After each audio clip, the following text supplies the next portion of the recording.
విషయం పేరు నీ విలువ నీకు తెలుసా. ఏంటిదమ్మా? ముఖ్యంగా క్రైస్తవులకు తెలియడం లేదు. మన విలువ ఏంటిదో మనకు తెలియకనే చాలా మంది ఈ యొక్క డబ్బుకి, బంగారుకి, ధనానికి, పొలాలకి ఇచ్చినంత విలువ మనిషికి ఇస్తున్నారా? నేటి కాలంలో సమాజంలో డబ్బు వస్తే సొంత అన్నదమ్ములనైనా చంపే రకంగా ఉన్నారు. అవునా కాదమ్మా? డబ్బు వస్తుంది వాళ్ళకి, లేదా ఏదైనా మేలు వస్తుంది, ఏదైనా లాభం వస్తుంది అనుకుంటే సొంత సహోదరునైనా దూరం చేసుకుంటారు, అన్నదమ్ములైనా దూరం చేసుకుంటారు, ఆఖరికి తల్లిదండ్రుల మీదకే వస్తున్నారు. అటువంటి కాలంలో ఉన్నాం. అంటే ఏం తెలియడం లేదు మనిషికి, మనిషి విలువ తెలియడం లేదు. తెలుసుకోవాలని ఈ సమయం మనల్ని పరీక్షించుకోమంటున్నాడు. నీ విలువ నీకు తెలుసా? ఫస్ట్ నీకు తెలియాలి కదా. మనిషి యొక్క విలువ ఏంటిదో మనకు తెలిస్తే మనిషికి విలువ ఇస్తాం. మనిషి విలువ ఏం తెలియడం లేదనమాట. మనిషి ఏముంది, మనిషితో అవసరం లేదు. డబ్బు ఉంటే చాలు, ఏది రమ్మంటే అది వస్తుంది, ఏది కొనాలంటే అది కొనొచ్చు, ఏది కట్టాలంటే అది కట్టచ్చు. ఏదైనా తీరేది దేనితో? డబ్బుతో. మనిషితో ఏం అవసరం? అలాగైపోయింది సమాజం. కానీ దేవుడు మాత్రం ముల్లోకాలకు చక్రవర్తి. ఆయన ఈ 3 లోకాలను కలగజేశాడు. సర్వ సృష్టి ఆయన ఆధీనంలో ఉంది. వేవేల దూతలతో ఆయన స్తుతించబడుతున్నాడు. కానీ దేవుడు ఎవరికి విలువ ఇచ్చాడంట? మనిషికి విలువ ఇచ్చాడంట. అందుకే ఈ మనిషి కోసం సర్వ మానవాళి కొరకు తన ప్రియ కుమారుడైన యేసుక్రీస్తుల వారిని ఏమాత్రం తిరగలేదు ఆయనను బలిగా ఇవ్వడానికి. ఎందుకంటే నీకు ఇచ్చిన విలువ అంత గొప్పది. దేవుని దృష్టిలో మనము ఎంతో విలువైన వారము, అది మనం గ్రహించడం లేదు. ధనలక్ష్మి కూడా చాలాసార్లు బాధపడుతుంటారు కదా, నా కుటుంబంలో నా పిల్లలు నా విలువ తెలియకుంది, నన్ను గౌరవించడం లేదు, నా మాటకు విలువ ఇవ్వడం లేదు కదా, ఎన్నోసార్లు బాధపడుతుంది. కానీ ధనలక్ష్మి లాంటి వారికి కూడా ఈ దినమందు దేవుడు మాట్లాడుతున్నాడు. నీవు నా దృష్టిలో విలువైన దానివి. నీ ఇంటి వారికి నీ పట్ల విలువ లేకపోవచ్చు, నీ భర్తకు విలువ లేకపోవచ్చు, నీ తోటి వారికి విలువ లేకపోవచ్చు, ఎవరికైనా నీ పట్ల విలువ లేదేమో, కానీ నా దృష్టిలో నీవు విలువైన దానివి.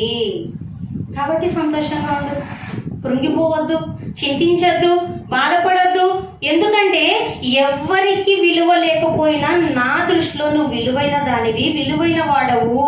నా ప్రియమైనటువంటి బిడ్డలు గనకనే మిమ్మల్ని ఎంతో ప్రేమించి నేను సహిస్తున్నాను. మీ జోలికి ఏమొచ్చినా మీ కృంగుదలను చూస్తున్న దేవుడని నేను. చాలా విలువైన వారమ్మ మనము.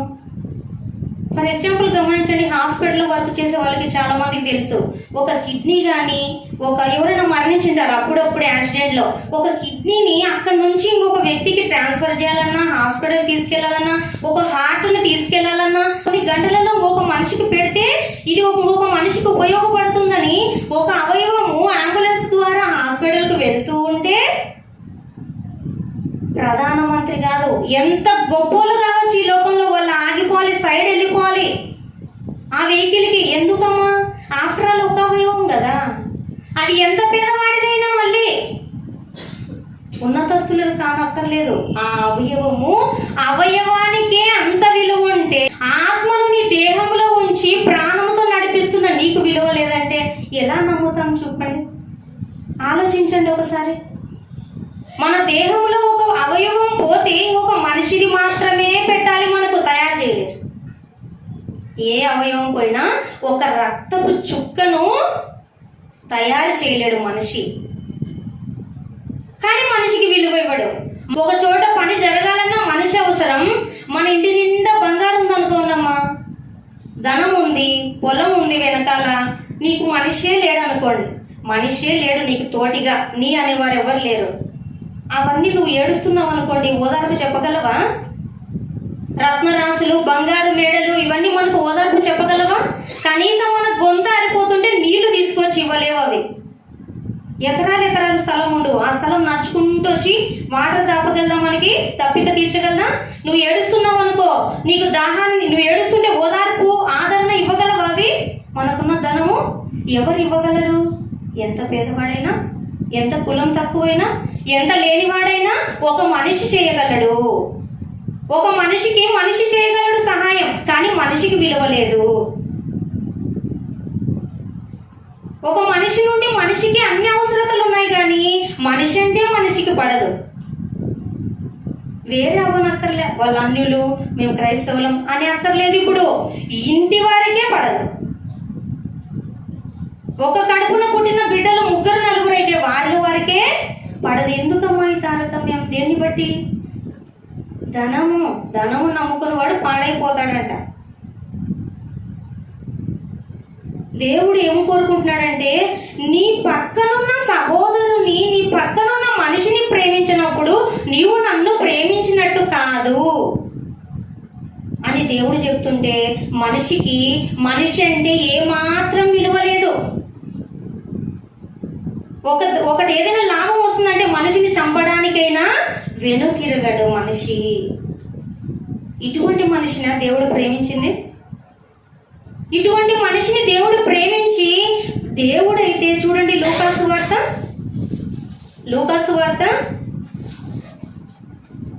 3వ అధ్యాయము చివరి వచనం, చివరి లైన్, ఆదాము దేవునికి కుమారుడు.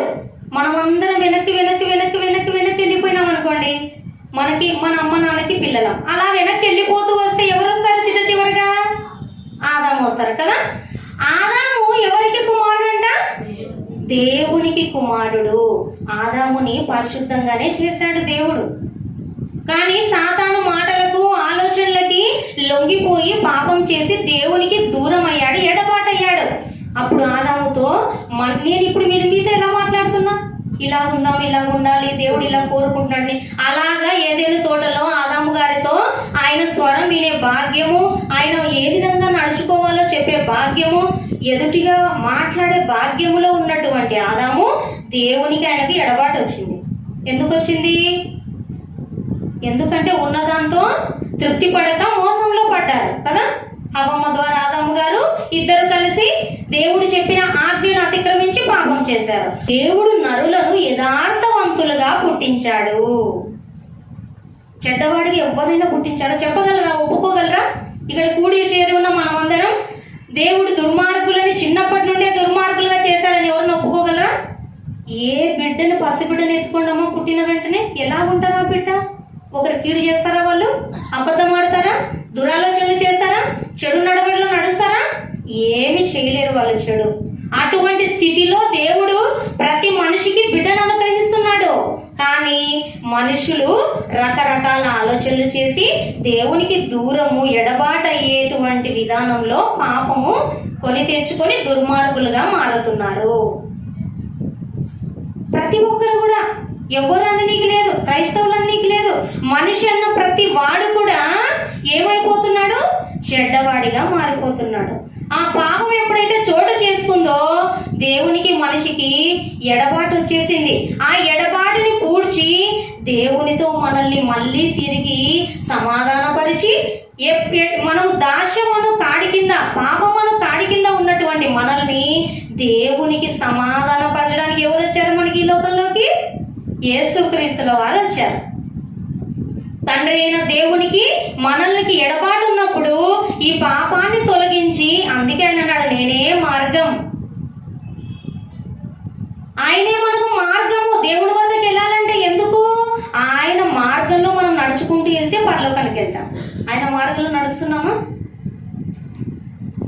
నడిస్తే మన విలువ మనకు తెలుస్తుంది. ఎదుటి మనిషిని ప్రేమించే ఆ విలువ కూడా మనకు తెలుస్తుంది. తెలియడం లేదనమాట. చాలా మంది మనుషులు కోల్పోతున్నది ఇక్కడనే. ప్రేమానురాగాలు కరువు అయిపోయాయి. విలువ తెలియడం లేదు. దేవుని దృష్టిలో ఎవరి పట్ల ఏ పక్షపాతం లేదు. మనల్ని అందరిపైన ఒకటే ప్రేమ చూపించాడు దేవుడు. కాబట్టి మన విలువ ఏంటిదో మనం తెలుసుకుందాము. ఒకసారి చూడండి, 1 కొరింథీయులకు రాసిన పత్రిక 3వ అధ్యాయము 16వ వచనం. మీరు దేవుని ఆలయమై ఉన్నారనియు, దేవుని ఆత్మ మీలో నివసించుచున్నాడనియు మీరు ఎరుగరా? ఎవడైనను దేవుని ఆలయమును పాడు చేసిన యెడల దేవుడు వానిని పాడు చేయును. ఎందుకు దేవుడు మనకు విలువ ఇచ్చాడో తెలుసా? దేవుని ఆలయం అంట మనం. దేవుడు నివసించడానికి ఎంతో మంచి లోకాన్ని, పరలోకాన్ని సృష్టించుకున్నా ఆయనకు ఆలయంగా మనల్నే కోరుకుంటాడంట. ఏ లోకం వద్దు, ఎంత బంగారు కోటలు వద్దు, ఏది వద్దు, నాకు ఎవరు కావాలి? మీరే కావాలి. మీ హృదయంలోనే చోటు కావాలి. అందుకే విలువైన వారం మనం. దేవుడు మనలో నివసించాలనుకుంటున్నాడంట. అందుకే విలువ వచ్చింది మనకు. మనమైతే సాతానికి ఆలయంగా ఉంటున్నాం అన్నమాట. సాతానికి ఆలయంగా ఉండి దేవునికి చోటు ఇవ్వట్లేదు. మనకు విలువ ఉంటుందంటారా? విలువ లేని జీవితాలుగా మారిపోతాయి. సాతానుకు చోటిస్తే, దేవునికి చోటిస్తే విలువైన జీవితాలుగా మారిపోతాయి. దేవుడు ఎందుకు మనల్ని విలువ పెట్టి కొన్నాడంటే మనము దేవుని ఆలయమై ఉన్నామంట. దేవుని ఆత్మ, పరిశుద్ధాత్మ మీలో నివసించుచున్నాడనియు మీరు ఎరుగరా? ఏ ఆత్మ నివసిస్తుంది అనుకుంటున్నారు మీలో? పరిశుద్ధాత్మ దేవుడు మీలో నివసిస్తున్నాడు. ఎవడైనను దేవుని ఆలయమును పాడు చేసిన ఎడల దేవుడు వానిని పాడు చేయును. దేవుని ఆలయాన్ని పాడు చేస్తే, దేవునికి నచ్చని విధంగా జీవిస్తే, ఈ దేహాన్ని మలినపరిస్తే దేవుడు వాన్ని పాడు చేస్తాడంట. దేవుని ఆలయాన్ని మనం పాడు చేస్తే, దేవుని ఆలయం మీరు ఆలయమే, నేను ఆలయమే, మీరందరూ కూడా ఎవరు? దేవుని యొక్క ఆలయము. ఆయన పరిశుద్ధాత్మ దేవునికి మనం అందరం మనలో నివసించాలని ఆయన కోరుకుంటున్నాడంట. పరిశుద్ధాత్మ దేవుడు మనలో నివసించాలంటే మనం ఎలా ఉండాలి? పరిశుద్ధంగానే ఉండాలి. అంతే కదమ్మా. మరొక చోటు చూడండి, 1 కొరింథీయులకు రాసిన పత్రిక 6వ అధ్యాయము 19వ వచనం చూడండి. మీ దేహము దేవుని వలన మీకు అనుగ్రహింపబడి మీలోనున్న పరిశుద్ధాత్మక ఆలయమే ఉన్నదని మీరు ఎరుగరా? మీరు మీ సొత్తు కారు. ఓకేనమ్మా. మీ దేహము దేవుని వలన మీకు అనుగ్రహింపబడి. ఎలా అనుగ్రహింపబడిందంట? మన తల్లిదండ్రులు కడుపులో తయారు చేశారమ్మా. ఇలాగ కన్ను ఉండాలి, ఇలాగ ముక్కు ఉండాలి, ఇలాగ హెయిర్ ఉండాలి. మన తల్లిదండ్రులు వందనాలమ్మా. మన తల్లిదండ్రులు మనకు గర్భంలో వాళ్ళేనా మనల్ని రూపించింది? మన దేహాన్ని ఎవరు అనుగ్రహించారు? తల్లిదండ్రులు కాదు, దేవుడే. మీ దేహము దేవుని వలన మీకు అనుగ్రహింపబడి మీలోనున్న పరిశుద్ధాత్మకు ఆలయమై ఉన్నదని మీరు ఎరుగరా? మీరు మీ సొత్తు కాదు. మీరేమనుకుంటున్నారు? నేనే అనుకుంటున్నారా? నేనెవరు? మా అమ్మ నాన్నలకు బిడ్డని, కుమారుణ్ణి అనుకుంటున్నారా? మీరు మీ సొత్తు కాదు. మీ అమ్మా నాన్నలకి గర్భములో నిన్ను రూపించింది ఎవరు? నేనే. మీ నాన్న మీ అమ్మ ఏం రూపించడా? 9 నెలలు మోసింది. మోయడానికి ఆ గర్భ సంచిని రూపించింది కూడా నేనే. అమ్మకి ఇచ్చిన విలువ దేవునికి ఇస్తున్నామా? తల్లిదండ్రులు సన్మానించమన్నాడు దేవుడు. ఆ తల్లిదండ్రులు ఇచ్చిన ఆ దేవుణ్ణి ఎంతగా సన్మానించాలి, ఆ దేవుణ్ణి ఎంతగా ప్రేమించాలి. మనకు విలువ మన తల్లిదండ్రుల ద్వారా మనం ఈ లోకానికి వచ్చాం కాబట్టి ఇంకా ఏమన్నారమ్మా? తల్లే దైవం అంట. తల్లి తండ్రి గురువు దైవం వీళ్ళని మొదట పెడుతున్నారు. దైవాన్ని తల్లి తండ్రి గురువు దైవం అంట. దైవం చివరిలో ఉన్నాడు. స్కూల్లో మనకి ఏం నేర్పిస్తారు? మొట్టమొదటిగా తల్లికి మించిన దైవం లేదంట. తల్లికి మించిన దైవం కాదు, తల్లిని చేసిందే దైవం. దైవం తర్వాత అన్ని రావాలి కిందికి. అట్లాంటిది దేవుని కిందికి వేసేశారు, 4వ స్థానంలో ఉంచారు ఈ లోకం. తల్లి తండ్రి గురువు అంట, తర్వాత దైవం అంట. ఎక్కడికి ఇచ్చారు స్థానం? అక్కడే తెలుస్తుంది. అందుకే తల్లిని తండ్రిని గురువుని అందరినీ మర్చిపోయారు, దేవుని కూడా మర్చిపోయారు. మొదటగా విలువ దేవునికి ఇచ్చింటే ఆ దేవుడు నేర్పుతున్నాడు. ఆ దేవుడు స్వార్థపరుడు కాదు. ఆ దేవుడు మనల్ని చేశాడు గర్భంలో. చేసి ఏం చెప్పాడమ్మా? నీ తల్లిని తండ్రిని మర్చిపో, ఇది చేసిందంతా నేనే, నిన్ను కలగజేసింది నేనే అన్నాడా? నీ తల్లిని నీ తండ్రిని సన్మానించుము. నువ్వు నీ తల్లిని తండ్రిని సన్మానిస్తే దీర్ఘాయుష్మంతుడు అవుతావు. ఎందుకు చెప్పాడమ్మా? స్వార్థపరుడా దేవుడు? 9 నెలలు మోసినందుకే తల్లి యొక్క విలువ ఏంటిదో నీకు చూపిస్తున్నాడే. తల్లిదండ్రులు మర్చిపోయమని చెప్పే గ్రంథమా బైబిలు? దేవుణ్ణే మర్చిపోయేటట్టు చేస్తున్నారు తల్లిదండ్రులు. నిన్ను పెంచి పెద్ద చేసింది నేను. చెప్తున్నారా ఎన్నడైనా దేవుడికి? దేవుడమ్మా నిన్ను నా గర్భంలో రూపించింది దేవుడు, నిన్ను పోషిస్తుంది దేవుడు, నేను సజీవ లెక్కలో ఉన్నానంటే దేవుడు, నువ్వు ఆహారం తింటున్నావంటే దేవుడు, నువ్వు ఇది కడుతున్నావంటే దేవుడు అని చెప్తున్నారా? ఆహా, అత్త తీపిచ్చింది ఈ డ్రెస్సు, మామ తీసుకొచ్చినాడు ఈ స్వీటు, అమ్మ తీసుకొచ్చింది ఈ నగలు నీ కోసం, నాన్న నీ కోసం పొలం చేశాడు. ఏంటిదమ్మా? అందుకే అందరినీ మర్చిపోతున్నారు కదా. ఎవరు జ్ఞాపకం రావాలి? దేవుని తర్వాత ఆ దేవుని దయ వలన మా అమ్మ ద్వారా నాకు ఇచ్చాడని చెప్పుకోవాలి. మా అత్త ద్వారా నాకు ఇచ్చాడు. ఎవరిచ్చారు? దేవుడిచ్చాడు. ఇచ్చింది అమ్మా నాన్న కాదు. అమ్మా నాన్నని ద్వేషించమని బైబిల్ చెప్పడం లేదు. నా తర్వాతనే అందరూ, అది జ్ఞాపకం ఉంచుకో, అప్పుడు నువ్వు బాగుపడతావు అంటున్నాడు. దేవుని మర్చిపోతున్నారు కదమ్మా అందరూ. నిజంగా దేవుని ప్రేమించేవారు ఎవరిని మరవరమ్మా? నిజంగా దేవుణ్ణి ప్రేమించిన వారు ఏ తల్లిని కాదు, తండ్రిని కాదు, గురువుని కాదు, దారిన పోయే ఎవరు ముక్కు మొహం తెలియని వారిని కూడా దేవుడు ఏం చెప్తున్నాడు? ప్రేమించు. నీ శత్రువు ఉన్నాడా? ప్రేమించు. నీకు నచ్చని వారు ఉన్నారా? ప్రేమించు. నీ పొరుగు వారు ఉన్నారా? ప్రేమించు. ఏంటిదమ్మా దేవుడు నేర్పిస్తుంది? దేవుడు గురించి నేర్పించే వాళ్ళు ఎవ్వరు లేరు. దేవుడు మాత్రం ఏమంటున్నాడంటే నీ పొరుగు వారిని ప్రేమించు, నీ తోటి వారిని ప్రేమించు, నీ తల్లిని సన్మానించు. దేవుడైతే అందరినీ ప్రేమించమని చెప్పాడు కానీ దేవుణ్ణి ప్రేమించమని చెప్పే వాళ్ళు ఎవరున్నారమ్మా? ఉన్నారా? నేను ఇచ్చాను, నేను చేశానని చెప్పుకుంటారు కానీ దేవుడు ఇచ్చాడని ఎప్పుడైనా చెప్తున్నామా మనము? అది జ్ఞాపకం ఉంచుకోవాలమ్మా. ఇప్పటి వరకు మన జీవితంలో వాళ్ళు ఇచ్చారు వీళ్ళు ఇచ్చారు అనుకున్నామేమో. ఇప్పటి నుంచి మనం అనుకోవాల్సింది ఏంటిది? దేవుడే ఇచ్చాడు. మనలో ఊపిరి ఉండి ఇలా బ్రతుకుతున్నామంటే ఎవరి దయమ్మా? ఒక్క క్షణంలో పిలిస్తే వెళ్ళిపోతాం, ఎక్కడుండోలో అక్కడ పడిపోతాం. ఎవరు కాపాడతారు? తల్లా, తండ్రా? మనలో ఊపిరి పోసింది దేవుడు, సంరక్షిస్తుంది దేవుడు, ఆరోగ్యం ఇస్తుంది దేవుడు. మనం మాత్రం బంధువుల్ని చెప్పుకుంటాం, అందరినీ చెప్పుకుంటాం కానీ దేవుని మర్చిపోతాం. దేవుని మాటలంటే వినం, దేవుని ప్రేమ అంటే గుర్తించుకోము. నీ విలువ నీకేంటిదో తెలియపరుస్తున్నాడు ఈ సమయం ముందు. నీ దేహం ఎవరిచ్చాడు అనుకుంటున్నావు? లాస్ట్ వీక్ లో మా దూర బంధువులలో ఇద్దరు యవ్వన బిడ్డలమ్మా, అంటే ఒకటేసారి కాదు, ఒక దినం మార్చి దినంలో ఇద్దరు యవ్వన బిడ్డలు మరణించారు సూసైడ్ చేసుకొని. తెలిసిన వాళ్ళనే సూసైడ్ చేసుకొని, ఊరేసుకొని, ఒకరు మందు తాగి ఒకరు. ఎందుకమ్మా? యవ్వనస్తులు ఎందుకు మరణిస్తున్నారు? విలువ తెలియడం లేదు. విలువ తెలియడం లేదు. వాళ్ళ సమస్య ఏదైనా కావచ్చు, వాళ్ళ ప్రాబ్లం ఏదైనా కావచ్చు, నేనెవరిని అని విలువ నేర్చుకోలేదు. నేర్చుకున్న వాళ్ళైతే నేను నా దేవుడి కొరకు బ్రతుకుతాను, సమస్య ఏదైనా కావచ్చు, కానీ నా దేవుడు నాకు ఈ దేహాన్ని ఇచ్చింది, ఈ దేహాన్ని వాళ్ళకి చంపే ఉందామా? అర్హత ఉందా? మనలో ప్రాణాన్ని పెట్టింది దేవుడు, తీసుకోవాల్సింది కూడా దేవుడే. ఆత్మహత్య కూడా నేరం తెలుసా? ఎవరికి వారు చనిపోయారు అనుకోండి, ఖచ్చితంగా నేరుగా నరకానికి వెళ్తారు. మనకు అది లేదు అర్హత. ఎన్ని సమస్యలున్నా ఏమున్నా దేవుని పైన నమ్మకం కలిగి, దేవుని పైన ప్రేమ కలిగి ఉంటే ఈ లోకంలో బ్రతుకుతాం, పరలోకంలో బ్రతుకుతాం.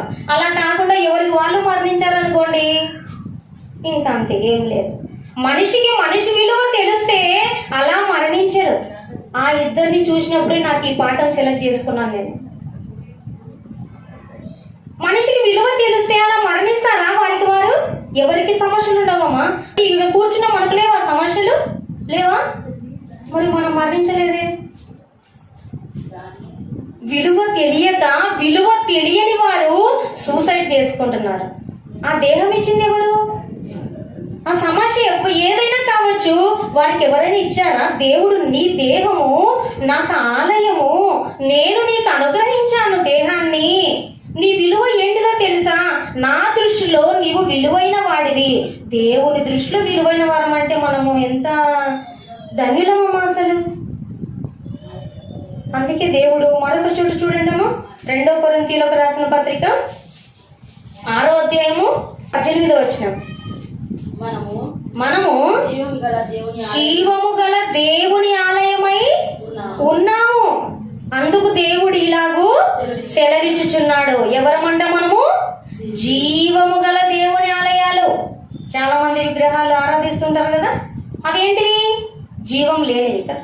రాళ్ళని విగ్రహాలుగా చేసుకొని పూజించేవి ఏంటివి? నిర్జీవమైనవి, దాంట్లో జీవం ఉండదు.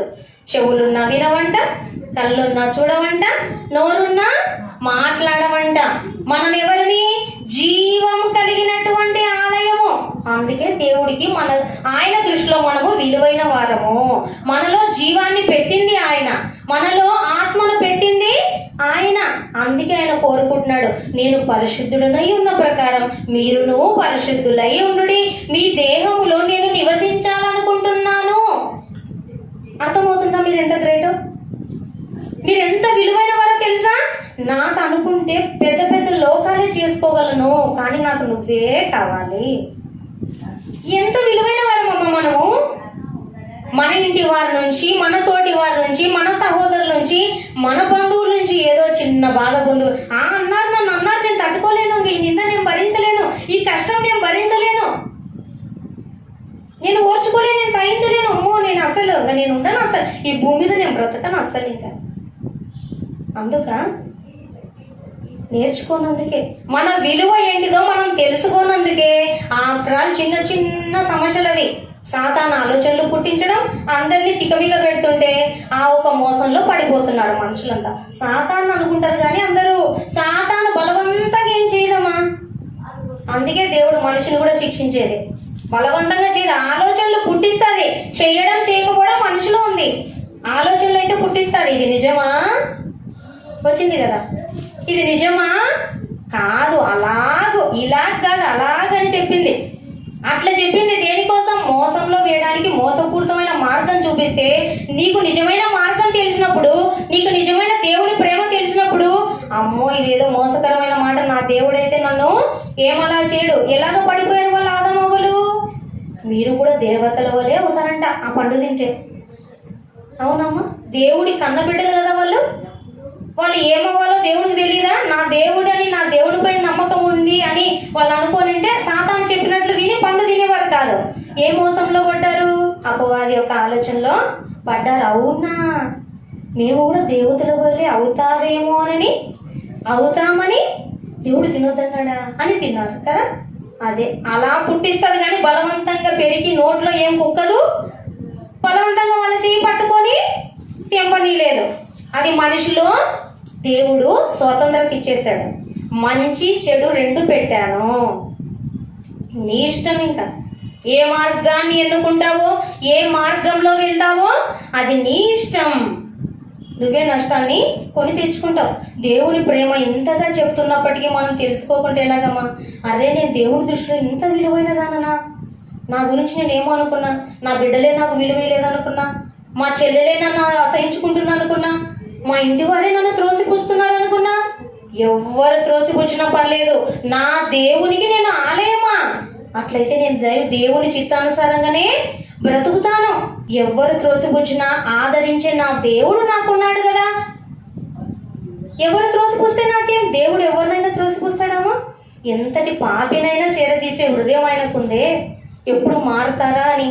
అటువంటి దేవుడు మనకుండగా మనము విలువ లేని వారము కాదు. మనం అందరం ది స్పెషల్ దేవుని దృష్టిలో.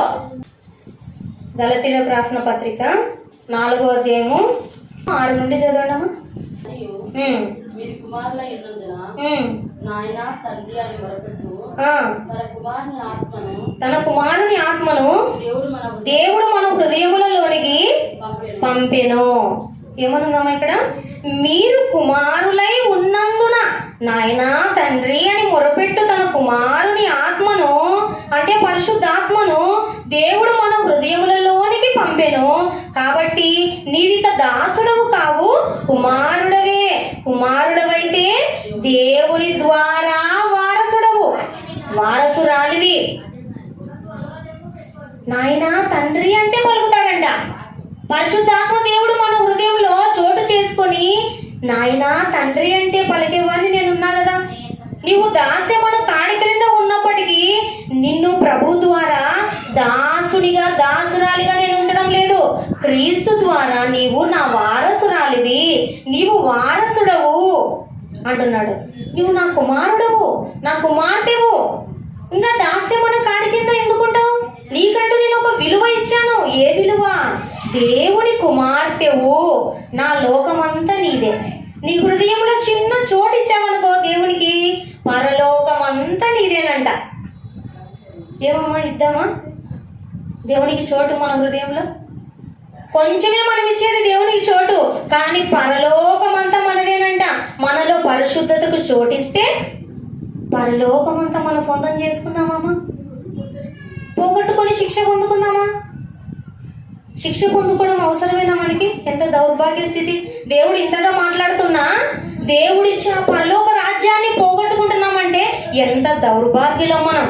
మన తల్లిదండ్రులు ఇచ్చేది పోగొట్టుకున్నా పర్లేదు, దేవుడు ఇంకో చోటనైనా ఇస్తాడేమో, కానీ ఆ దేవుడిచ్చే రాజ్యాన్ని పోగొట్టుకోవచ్చా మనము? పోగొట్టుకోకూడదని ఈ సమయమందు నీవు విలువైన దానవు నా దృష్టిలో. నీవు ఎవరివి? నా వారసురాలివి. ఇంతకంటే కావాలా మనకి? నా వారసురాలు అని ఎవరైనా అంటారమ్మా? మన కన్న తల్లిదండ్రులు అన్నరే.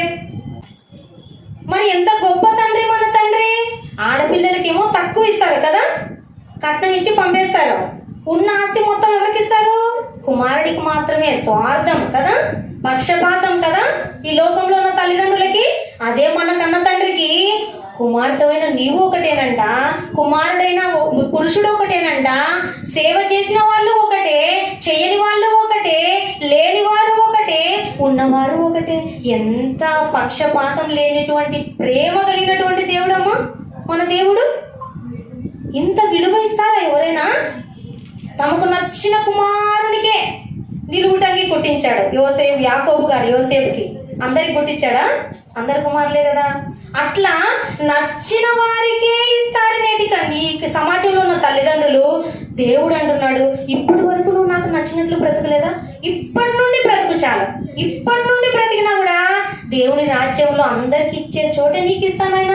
నీకు తక్కువ ఇవ్వను, అందరితో సమానంగా నిన్ను కూడా ఆహ్వానిస్తాను నా లోకంలోకి అంటున్నాడు. మనం మాత్రం అబ్బే వినేదే లేదు దేవుని మాట అస్సలు. అలా జీవితంలో మన విలువ మనం తెలుసుకున్నందుకే మనం ఎవరికి విలువ లేకపోతున్నాము, దేవుని మాటలకు విలువ లేకపోతున్నాము.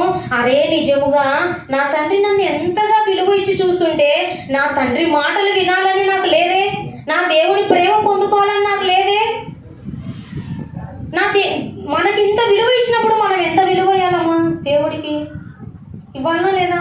మన జీవితంలో మొట్టమొదటి స్థానం ఆయనకి ఇవ్వాలి. ఇంత ప్రేమించినట్లుగా ఈ లోకంలో ఎవ్వరూ ప్రేమించలేదు. మన కన్న తండ్రి అయినా దేవుడు ప్రేమించినట్లుగా మనల్ని ఎవ్వరూ ప్రేమించలేదే. మరి అటువంటిప్పుడు దేవుడికి స్థానం ఇస్తున్నామా మన జీవితంలో? అరే ఈ కార్యం నా దేవుడికి ఇష్టమైతేనే నేను చేస్తా, లేకుంటే చేయను.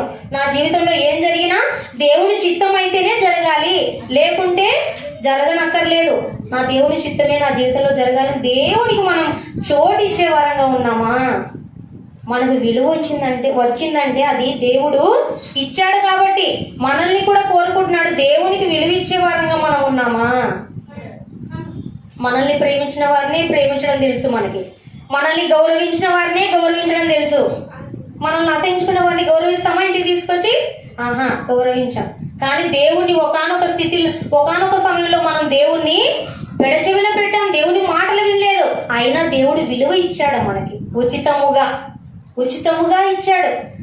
ఆ ఉచిత భాగ్యాన్ని మనము నిలబెట్టుకోమని అడుగుతుంటే మనం మాత్రము అస్సలు విలువ పెట్టి కొనబడిన వారం మనము.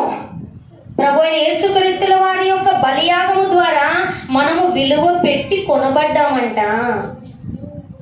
ఇంతకంటే కావాలా మనకి లోకంలో? ఇంకా ప్రపంచంలో సర్వం మానవాళి ఎవ్వరు అనడానికి వీల్లేదు. నా జీవితమే ఎందుకు ఇట్లుంది?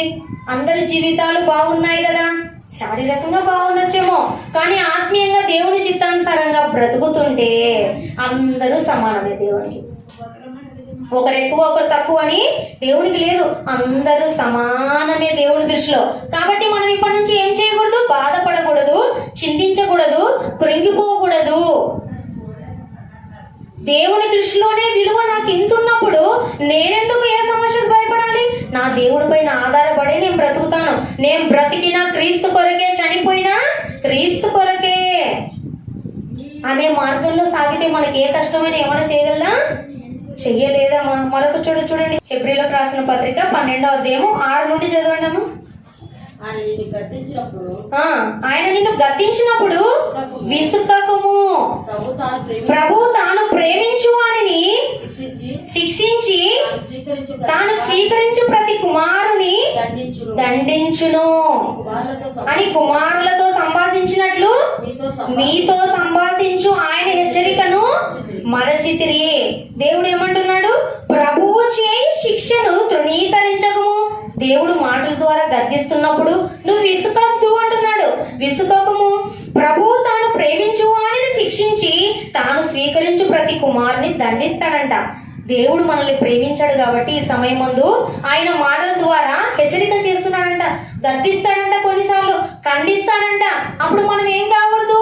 విసుక్కోకూడదు. అరే నన్ను ప్రేమించిన వారే కదమ్మా గద్దిస్తారు. ప్రేమించని వాడు లెక్కలేని ముద్దులు పెట్టుకుంటాడంట. ప్రేమించబడినంట మనకి మంచి బాధ కలిగిందంటే వాళ్ళే ప్రేమిస్తున్నట్లు మనల్ని బుద్ధి కలుగుతుంది మనకు. అప్పుడు చిన్న బిడ్డల్ని మనం తల్లిదండ్రులుగా శిక్షించమా? ఏదన్నా వాళ్ళు లోపం కలిగి ఉంటే, మిస్టేక్ గా నడుస్తుంటే, ఏ చిన్న విషయమైనా రే అట్లా చేయొద్దు, కొట్టాలని అని కొడతాం వాళ్ళని. చిన్న బిడ్డల్ని ఒక వయసు వచ్చినప్పుడు కొట్టరేమో కానీ ఒక చిన్న బిడ్డల్ని అయితే మనము శిక్షా దండనలోనే పెంచుతాం. వాడు కొడితే గాని మాట వినడు. పెద్ద అయ్యాక ఇంకా ఇట్లాగే మితిమీరిపోతారని మనకు తెలిసే మన దేవుడు వాక్యం ద్వారా గద్దిస్తున్నప్పుడు ఎందుకు మనం లోపడం? దేవుడు డైరెక్ట్ కర్ర తీసుకొని కొట్టాడు కదా, వాక్యం ద్వారానే కదా మనల్ని హెచ్చరిక చేస్తున్నాడు కదా. అప్పుడు మనం ఏం కావాలి? నిజంగా కొట్టబడిన వారం అయితే వింటాం. బిడ్డలు ఎప్పుడు మాట విన్నట్టు? వాళ్ళు పాటిస్తున్నప్పుడు మనం చెప్పినది వాళ్ళు విన్నట్టు కదా. అట్లా మనము దేవుడు చెప్పిన మాటల ప్రకారంగా జీవిస్తే అప్పుడు దేవుడు నాకు పలానా సమయం ముందు గద్దించాడు, మాట్లాడాడు, అప్పటి నుంచి నేను ఆ విధంగానే ఉంటున్నానంటే నువ్వు విన్నట్టు, గద్దింపుకు లోబడినట్టు. అదే అంటున్నాడు దేవుడు. కింద వచనంలో కూడా ఏముంటదంటే కుమారులైన 8వ వచనంలో కుమారులైన వారందరూ శిక్షలో పాలు పొందుతున్నారు, మీరు పొందని ఎడల దుర్బీజులు. మంచి బీజులు, మంచి విత్తనాలు కాదంట. మనం ఒకవేళ శిక్షాదండం పొందకుంటే దేవుడి ద్వారా మన జీవితంలో కష్టాలు వచ్చాయి, శ్రమలు వచ్చాయి, నిందలు వచ్చాయి, మనం మంచి విత్తనాలమే. ఒకవేళ అలా శ్రమలు పొందుకోవడం లేదంటే మనం దుర్బీజులం అంటున్నాడు దేవుడు. నిన్ను నేను ప్రేమిస్తున్నాను కాబట్టి శిక్షిస్తున్నాను, కాబట్టి మీరు మేలు పొందుకోవడం కొరకే ఆ ప్రకారంగా శిక్షిస్తాడంట. అంతేకాకుండా మరియు శరీర సంబంధులైన తండ్రులు మనకు శిక్షకులై ఉండిరి, వారి యందు భయభక్తులు కలిగి ఉంటిమి. అట్లయితే ఆత్మలకు తండ్రి అయిన వానికి మరీ ఎక్కువగా లోబడి బ్రతకవలెను కదా. వింటున్నాను కదమ్మా? శరీరంగా పెంచుతున్న తల్లిదండ్రులకే మీరు భయపడి బ్రతుకుతున్నారే, ఆత్మను అనుగ్రహించినటువంటి ఆ తండ్రి అయిన వానికి మరి ఎక్కువగా నీ తల్లిదండ్రులకు భయపడినంత కంటే ఎక్కువగా నువ్వు లోబడాలి కదా, భయపడాలి కదా దేవునికి అంటున్నాడు. ఆలోచిస్తున్నానమ్మా ఈ సమయం మందు, నిజముగా నేను దేవునికి భయపడి జీవిస్తున్నానా? కేవలం నా చుట్టూ ఉన్న వారికి, నా బంధువులకి, అమ్మో ఈ సమయం మంది ఈ ఫంక్షన్ కన్నా పోకుంటేనా అంతేగా మా ఆడపడుచు ఇంకా జీవితంలో మాట్లాడదు, నేను ఖచ్చితంగా ఈ ఫంక్షన్ పోవాల్సిందే, వాళ్ళని దూరం చేసుకోవడం ఇష్టం లేదు. దేవుడు ఏముంది, ఈ ఆదివారం కాకుండా మళ్ళీ ఆదివారం వస్తానన్నా ఏమనుకోడు దేవుడు. మళ్ళీ వాళ్ళని దూరం చేసుకోకూడదు. మనం దేవునైనా దూరం చేసుకున్నా పర్లేదు అనుకుంటారు కదా. నీ తండ్రి అయిన దేవునికి, ఆత్మను అనుగ్రహించిన దేవునికి మరి ఎక్కువగా లోబడవలను కదా అంటున్నాడు దేవుడు. మరొక చోటు చూడండి, హెబ్రీయులకు రాసిన పత్రిక 2వ అధ్యాయం 14వ వచనం నుండి. కాబట్టి ఆ పిల్లలు రక్త మాంసములు కలవారైనందున ఆ ప్రకారమే మరణము యొక్క బలము గలవానిని అనగా అపవాదిని మరణము ద్వారా నశింపచేయుటకును జీవితకాలమంతయు మరణ భయము చేత దాస్యమునకు లోబడిన వారిని విడిపించుటకును ఆయన కూడా రక్త మాంసములలో పాలివాడాయను. చూడనమ్మా, ఆ పిల్లలు రక్త మాంసములు, మనమందరం ఎవరము రక్త మాంసములు కలవారై ఉన్నామంట.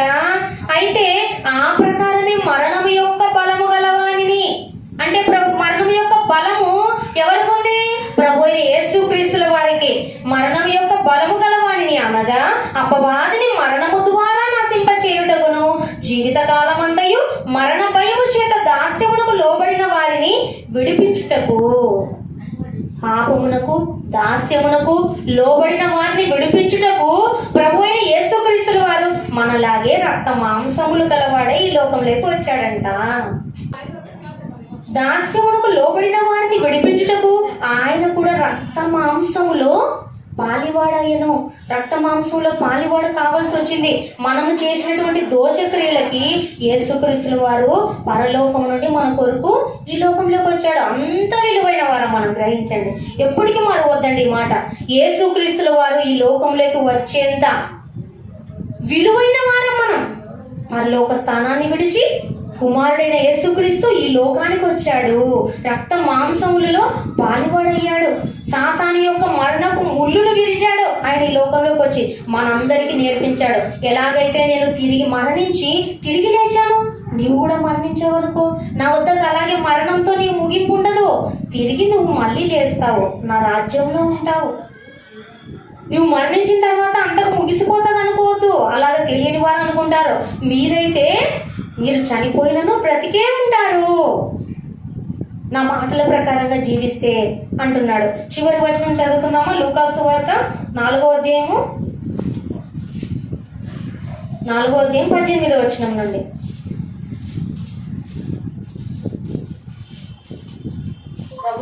ప్రభు ఆత్మ నా మీద ఉన్నది, బీదలకు స్వార్థ ప్రకటించుటకై ఆయన నన్ను అభిషేకించెను. చెరలోనున్న వారికి విడుదలను, గుడ్డి వారికి చూపును కలుగునని ప్రకటించుటకును, నలిగిన వారిని విడిపించుటకును, ప్రభు హితవస్త్రము ప్రకటించుటకును ఆయన నన్ను పంపి ఉన్నాడు అని వ్రాయబడిన చోటు ఆయనకు దొరికెనెవరికి? యేసుక్రీస్తుల వారికి. ఆయన అంటున్నాడు, బీదలకు సువార్త ప్రకటించడానికి నేను వచ్చాను. ఆయన తండ్రి అయిన దేవుడు నన్ను అభిషేకించాడు. చెరలో ఉన్న వారికి విడుదలను, గుడ్డి వారికి చూపును అలాగ ప్రకటించడానికి, నలిగిన వారిని విడిపించడానికి నన్ను ఎన్నుకున్నాడు అంటుంటే యేసుక్రీస్తుల వారు కింద ఏమంటున్నారో తెలుసామా? ఆయన గ్రంథము చుట్టి పరిచారకునికి ఇచ్చి కూర్చుండెను. సమాజ మందిరములో ఉన్న వారందరూ ఆయనను తేరు చూశారంట. అవునా? నువ్వేనా? గుడ్డివారి కళ్ళిచ్చేది నువ్వేనా? నువ్వు బీదలకు సువార్త చెప్పడానికి వచ్చావా? అవునా అని ఎగతాళిగా చూస్తున్నారంట ప్రభుని. నువ్వు ఎవరివి? ఈ కింద చదువుకుంటూ వెళ్తే తేరు చూడగా ఆయన నేడు మీ వినికిడిలో ఈ లేఖను నెరవేరినదని వారితో చెప్పసాగెను. అప్పుడు అందరూ ఆయనను గురించి సాక్ష్యం ఇచ్చుచు ఆయన నోట నుండి వచ్చిన దయగల మాటలకు ఆశ్చర్యపడి ఈయన యోసేపు కుమారుడు కాడా అని చెప్పుకొనుచుండగా ఆయన వారిని చూచి, వైద్యుడా, నిన్ను నీవే స్వస్థపరచుకొనుము అను సామెత చెప్పి, కపెర్నహూములో ఏ కార్యములు నీవు చేసితివని మేము వింటిమో ఆ కార్యములు ఈ నీ స్వదేశమందును చేయమని ఆయనను కించపరిచి మాట్లాడుతున్నారమ్మా ఇక్కడ ఉన్న సందర్భం అంతట్లో. యేసుక్రీస్తుల వారిని, అవునా నువ్వు యోసేపు కుమారుడు కదా, నువ్వెక్కడ తండ్రి పంపగా వచ్చావు? నువ్వు బీదలకు స్వార్థ చెప్పడానికా? నలిగిన వారిని విడిపించడానికా? ఆహా అవునా అని ఆయనని కించపరిచి మాట్లాడుతుంటే ప్రభు అంటున్నాడు, నీ కార్యములు స్వదేశమందు చేయు, అయితే చెయ్యి, నీకు అలా సాధ్యమైతే అంటుంటే అప్పుడు అన్నాడంట ప్రభు యేసుక్రీస్తుల వారు, ఏ ప్రవక్తయు స్వదేశమందు హితుడు కాడని మీతో నిశ్చయముగా చెప్పుచున్నాను. ఆయన గొప్పవాడు అని ఆయన చుట్టూ ఉన్నవారు, ఆయన ఇంటివారు, ఆయనకు సంబంధించినటువంటి యూదులే నమ్మలేదంట. కించపరిచి మాట్లాడారంట. అవునా అని ఎగతాళిగా మాట్లాడారంట. కానీ ఆయన మరణించిన తర్వాత తిరిగి లేచినాక అందరికి అర్థమైంది, మాలాగే నువ్వు కూడా పుట్టావు, నాన్నకి నువ్వు స్పెషలా అనుకున్నారు వాళ్ళు. యేసుక్రీస్తుల వారిని తండ్రి యొక్క చిత్త ప్రకారం పుట్టించింటే తర్వాత పుట్టారు కదా యోసేపు గారికి, మరియమ్మకి. పుట్టినటువంటి బిడ్డలందరూ నువ్వు కూడా మాలాగే కదా, ఏం నీకేం స్పెషల్ ఉంది అనుకున్నారు వాళ్ళు. ఎప్పుడైతే ఆయన జయం పొందుకొని అపవాది మీద తిరిగి మృత్యుంజయుడయ్యాడో అప్పుడు వెలిగింది దూరం అయ్యాక ప్రభు. అప్పుడు వరకు ఆయన కించపరిచాడంట. నువ్వు లోకరక్షకుడువా, నువ్వేనా అని కించపరిచి మాట్లాడితే ఏ ప్రవక్త స్వదేశమందు హితుడు కాడంట. హితుడంటే మంచోడు కాదంట. ఎలాగైతే దూషించారో తన అనేవారు, తన నమ్మిన వారికి కూడా అటువంటి స్థితిలోనే దూషిస్తారంట. ఆయన మార్గంలో నడుచుకున్న వారంటే మిగతా వారికి పడదు. తన ఇంటోళ్ళకే చెడ్డోడవుతాడు. ఊరంతా మంచోళ్ళే వాళ్ళేమో, కానీ ఇంటి వారికి మాత్రం హితుడు కాదు, మంచోడు కాదు. ప్రభు అంతటా ఆయననే తన అనేవారే నువ్వు ఆయనని ఎగతాళి చేసి నువ్వు అవునా అన్నారు. కానీ ప్రభు గొప్పవాడయ్యాడా? సర్వలోకానికి లోకరక్షకుడయ్యాడా? 3 లోకాలకైనా ఆయన అన్ని నామముల కంటే ఆయన నామము హెచ్చింపదగినదిగా ఉంది. అప్పుడు తెలిసింది వాళ్ళకి, ముందు చెప్తే అర్థం అవ్వలేదు. అలాగే ఇక్కడ దేవుణ్ణి ఆనుకొని బ్రతుకుతున్నటువంటి మనము కూడా మన అనేవారు మనల్ని దూషించచ్చేమో, మన అనేవారు మనల్ని తక్కువ అంచనా ఇచ్చేమో, మనం ఏమి లేని వారమేమో, మన అనేవారే, మన తోటి వారే, మనకు ఒక కడుపున పుట్టిన వారే మనల్ని దూషించవచ్చు, త్రోసిపుచ్చొచ్చు, ఎగతాళి చేయొచ్చు, కించపరిచి మాట్లాడచ్చేమో. కానీ నిన్ను గనుడుగా చేసేదెవరు? గనురాలుగా చేసేదెవరు? దేవుడు. ఎందుకంటే నువ్వు దేవుని పైన ఆధారపడ్డావు కనుక. దేవుని చిత్తానుసారంగా జీవిస్తున్న వారు ప్రతి ఒక్కరు కూడా మన వారిలో, మన చుట్టూ ఉన్న వారిలో మనము గనులు కాకపోవచ్చేమో, కానీ దేవుని దృష్టిలో మనము ఘనమైన వారిగానే ఉంచుతాడంట. నమ్ముతారా ఈ మాట? ఇక్కడ ఉన్న వారందరూ దేవుడే మాట మాట్లాడారు కదా మా ప్రభు యేసుక్రీస్తుల వారే. సొంత ప్రదేశంలోనే ఆయన గనుడు కాలేకపోయాడంట, అన్ని చోట్ల గనుడు కాగలిగాడు. అలాగా దేవుణ్ణి ప్రేమించినటువంటి వారిని అందరినీ కూడా గనులుగా చేయగలడు దేవుడు. అందుకే దేవుడు అన్నాడు, సాత్వికులు ధన్యులు, వారు భూలోకాన్నే స్వతంత్రించుకుంటారంట. అంటే భూమిని కాదు, అందరి మనసులలో, అందరి హృదయాలలో చోటు సంపాదించుకుంటారంట. అదేనమ్మా మనం కూడా కోరుకోవాల్సింది. మనం సంపాదించుకోవాల్సింది ధనము కాదు, బంగారు కాదు, పొలము కాదు. ఎంత మంచిదానివని ఎంత మందిలో నీకు స్థానం ఉంటుందో అది చాలు మనకి. ధనము కంటే గుణం విన్నాంట. ఎంత ధనమున్నా మంచివాడు కాదనుకోండి, అతని దగ్గరికి ఎవ్వరు వెళ్ళరు. ధనము లేకపోయినా మంచి హృదయం ఉందనుకోండి, వారి చుట్టే అందరూ ఉంటారు. వారి పక్షాన్ని దేవుడే ఉండగా ఇంకా ఎవరుంటేమో, ఎవరు లేకుంటేమో దేవుడే ఉంటాడు మంచివారి పక్షాన. ఇంకా అందరూ ఉన్నట్టే దేవుడు ఉంటే కదా. నీ హృదయములో నాకు చోటు ఇచ్చినట్లయితే, పరిశుద్ధాత్మ దేవునికి నీ దేహంలో చోటు ఇచ్చినట్లయితే, విలువైన దానివిగా నా దృష్టిలో ఒకటే కాదు, ఈ భూమిపైనే నిన్ను ఒక విలువైనటువంటి స్త్రీగా, కుమారుడిగా, కుమార్తెగా నేను చేయగలను. అది నమ్ముతే చాలు. నమ్ముట నీ వలనైతే నమ్మువానికి సమస్తము సాధ్యం అన్నాడు దేవుడు. మనం నమ్మడం లేదు, పొందుకోవడం లేదు. చాలా మంది పొందుకోకపోవడానికి కారణం ఏంటంటే నమ్మరు దేవుణ్ణి. చేస్తాడో చెయ్యడో అటువంటి సందేహంలో ఉంటారు కాబట్టి దేవుడి నుంచి ఏ మేలు పొందుకోలేము. కాబట్టి ఇప్పుడు వరకు విన్నటువంటి వాక్యానుసారంగా మనము దేవుని దృష్టిలో విలువైన వారమని తెలుసుకున్న మనము దేవునికి ఎప్పుడు ఇష్టమైన వారంగానే, దేవుని మాటలకు మనము విలువనిచ్చి వాక్యానుసారంగా జీవించే వారంగానే ఉండి, మనము సమాజంలోనే కాదు పరలోకంలో కూడా చోటుని సంపాదించుకునే వారంగా ఉందాం. అట్టి కృప దేవుడు మనకు